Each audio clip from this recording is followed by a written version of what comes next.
Welcome back to Sports and Twins View. Let's talk about hockey, specifically South African hockey. In this video, I want to talk about where we are globally compared to where we could be. Stay tuned. Now, for those who don't know, the South African national hockey team, men and women, are one of the best on the planet. And this isn't a subjective statement. This is a statement backed by facts, backed by statistics, and according to the FIH, which is the mother body of hockey, tantamount to FIFA, according to their rankings, they place. This is the field hockey category. According to their rankings, they place South African men at 13th globally. So this is their rankings. And with the women, they place them at 19th globally. Now, with regard to the indoor hockey, they place the men at 7th globally and women at 9th globally. So in terms of rankings, yes, we are one of the best. Not only are we up there in terms of rankings, we also do host an international FIH recognized international competition here in South Africa called the Nkosi Cup. And in that cup, we have won that tournament. So that tournament, it invites the many hockey national teams around the world, the best teams around the world. They play in this tournament, Nkosi Cup. And we've won it. We did win it last year. We beat Australia, men and women, they beat Australia in the finals to win said cup. Cool. Not only are we winning in that FIH recognized tournament, we're also dominating in the continent itself. So the Hockey Africa Cup of Nations, the one we do participate in constantly, we are always winning. We're always dominating for the longest of times. I think the men have won 8th times consecutively, women have won 9th times consecutively. The one they won last year, the men and women, their win of the tournament secured their spot in the World Cup that is taking place this year. So globally, we are good. Relatively speaking, globally, we are good. We appear in World Cups. We appear in Olympics.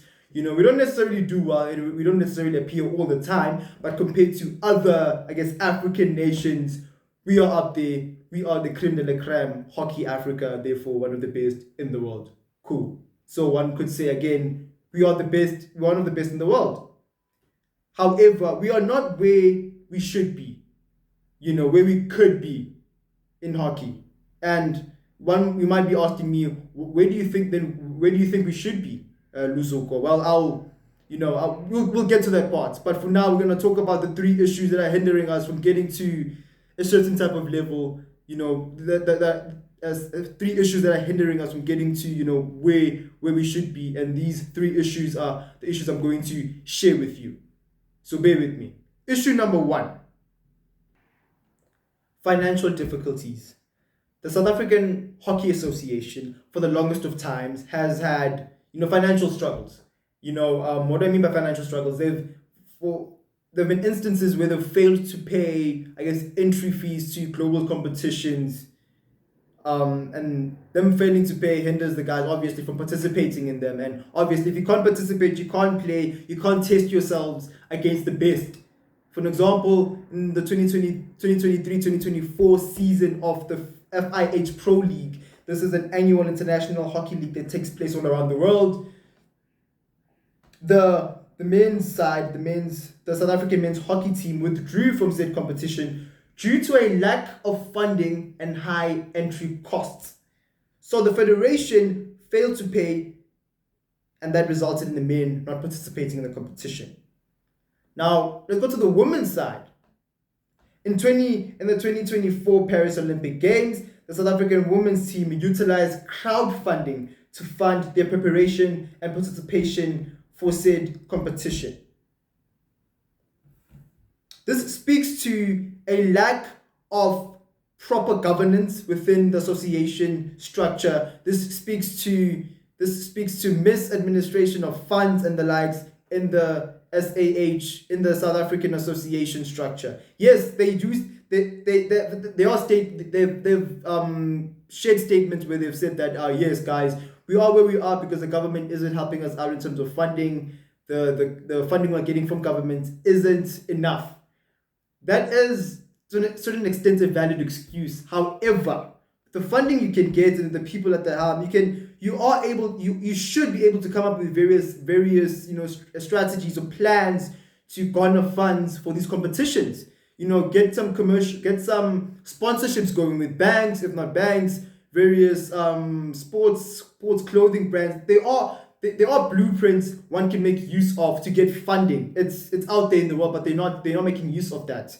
And now you have players themselves having to use money from their own pockets to help the team out, because some of these players are fully professional players compared to their other colleagues, the other team members who are semi-professional players, as in they have other jobs. They play hockey, they represent the country, and they also have their own job. This other guy is a lawyer.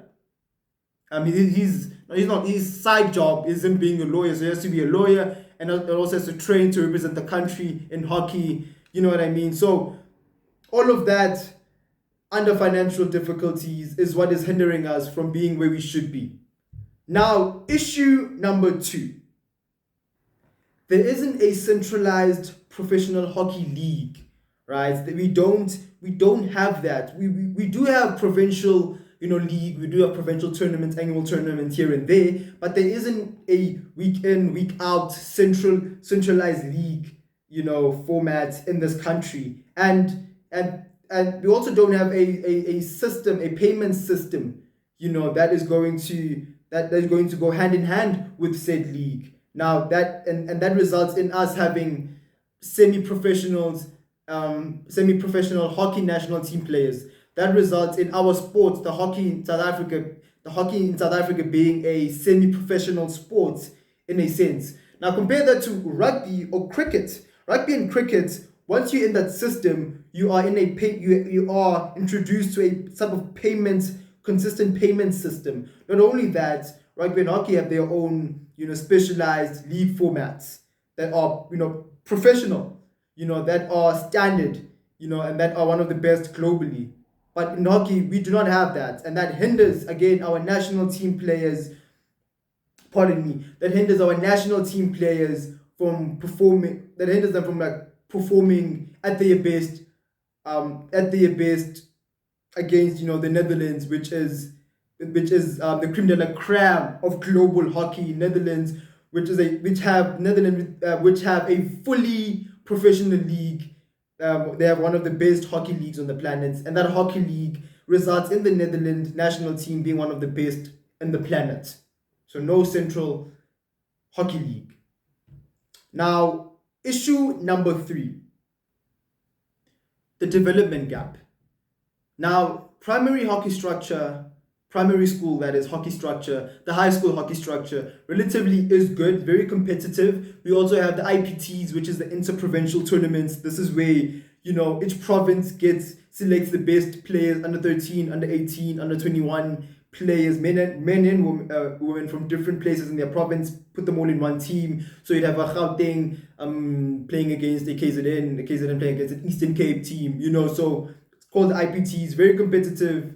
Quite well known. It is good. It's a very good development system. I think globally as well, it is recognized as one of the best. Africa obviously is number 1, and that tournament, that IPT structure, it does garner a plethora of talented players, but said talent isn't sustained because obviously you come from a very good primary high school IPT system, and from that because there isn't a centralized league, like I had said before, there is a development gap, because from that whole development system, you can't really get into a professional structured system. Now as a player, you have to try to find a provincial team, and you only play in that one specific province, or you have to do very well and try to, get scouted to play in an international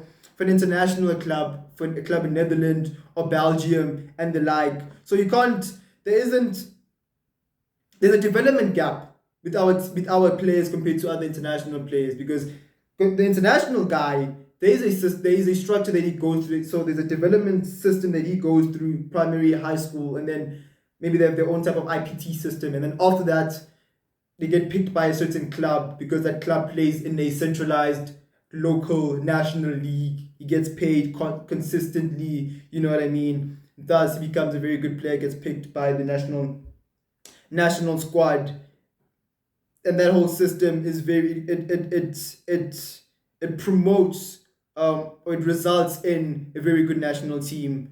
With us, it's very different, and all these issues that I've shared with you, the financial difficulties, the development gap, the which was the second one, the not being a centralized league, it results in our national team being good, but compared to the top three hockey teams in the world, we are not good in that regard. They will dominate us every time we might, hold our own, South African spirits, but overall we're not gonna win a World Cup. We're not gonna win an Olympic. We're not gonna win an Olympic game, an Olympic tournament with the team we have, because you have teams that are fully professional and you have ones that are not semi. Within the same team, we have players who are not fully professional, who are semi-professionals. And you have staff members who are there voluntarily, who are not getting paid, but they're just there for the love of the game. They love hockey. They love the hockey system. That's why they're there. They want to help. But they aren't paid compared to the Netherlands coach, Netherlands staff member who is properly paid. Properly paid. Now, suppose all of these issues were sorted out. The development gap, the league, the not being a centralized league, the financial situations. Suppose all of these issues were sorted out, we could literally be the best hockey nation on the planet. Because we are there. We are just not in the finish line. We don't have a league. We don't have a proper structured professional centralized league, and we don't have a payment system that is going to take care of our players. We have a development gap, and again, suppose all of these things were sorted out. This is not I'm not being I don't know. I'm not exaggerating when I'm saying all of these things. It's just these are facts. Rugby, cricket, they've sorted out all these issues that hockey is, all of the issues that I pointed out with regard to hockey. Rugby and cricket, they've sorted all of these things out. And they are good. Springboks, best rugby team on the planet. Cricket, the cricket team, men and women, one of the best cricket teams on the planet. Cricket team, they can play against an India and beat them. England and beat them. Sri Lanka, they beat them. With hockey, it's a different story. But anyway, that is my 2 cents into this matter. Yes, having said all of that, thank you for watching. Please do subscribe. Please do like, share, and comment down below. What do you think about this topic? What do you disagree with anything I was saying? Do you agree with anything I was saying? Please just let me know down below. And having said all of that, I will catch you on the next one.